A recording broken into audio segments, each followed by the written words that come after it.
ඒ කොළඹ ඉන්නකොට එක තාත්තා කෙනෙක් ඇවිල්ලා මේ අර 7 දවසට දීලා හාමුදුරනේ ලොකු වතුර පෝච්චියක්.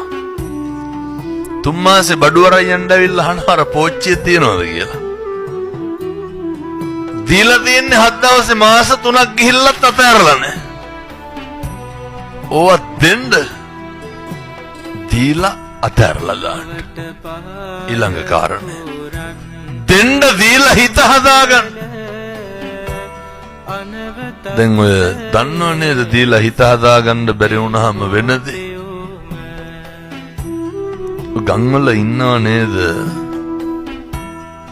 අර මේ පැතිවලත් ඉන්නවද අර පොළොට බඩු ගන්න හැන්දෑ 6න් පස්සේ යන උදවිය.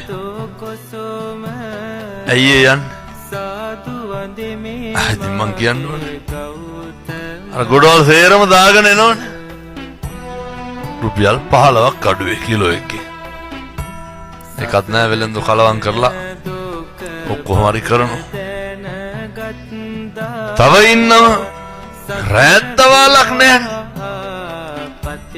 ලස්ස ගණන් දීලා මෙට්ට ගත්තට බුදියන්න පින තියනවද?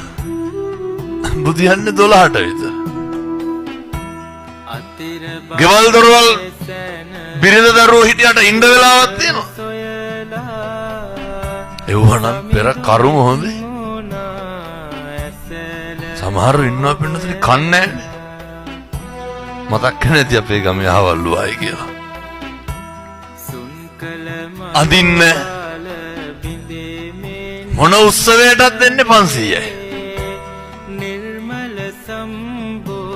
අපූර්වට තැඹිලි වැක්කිරෙනවා. දාන එකටවත් ඉත්තා කපා ගන්න කියන්නේ. සියල්ල තියෙනවා. සමහර ඉන්නවා පින්නතුනේ ඔය කරවල කෑල්ලක්වත් කන්නේ පිට මගුල් ගෙදරකට ගිහුවාම. එම තිබ්බටම බෑ. මොකද්ද තියෙන්න ඕනේ? ඒවා භුක්ති විඳින්න පින තියෙන්න ඕනේ. තිබ්බටම බෑ.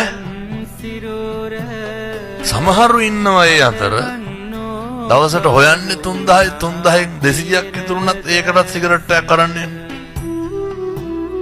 හොඳට කාලා බීලා ඉන්න මිනිස්සු ඉන්නවා.